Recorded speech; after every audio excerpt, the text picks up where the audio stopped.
आणि सगळ्या नगरसेवकाच्या प्रभागातली कामं व्हावी यासाठीच हे सगळी प्रोसेस आज झालेली आहे. नक्कीच तुम्ही सगळ्या गोष्टीसाठी तयार आहे. बिलकुल तयार आहे. आम्ही चुकीचे नाही तर आम्ही घाबरू कशाला? जे चुकीचं वक्तव्य करत आहेत ते घाबरेल.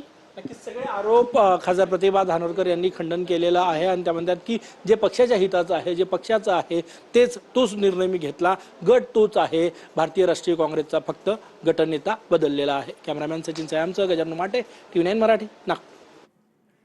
पाऊस लांबण्याची शक्यता असल्यामुळे धरणातील पाणी उपसाबंदीचा निर्णय घेण्यात आलाय. कोल्हापुरात शेतीसाठी अनिश्चित काळासाठी पाणी उपसाबंदी जाहीर करण्यात आली आहे. धरणातील पाणीसाठा पिण्यासाठी वापरण्यात येणार आहे, तर पाणी उपसा केल्यास कारवाईचा इशारा देण्यात आलाय.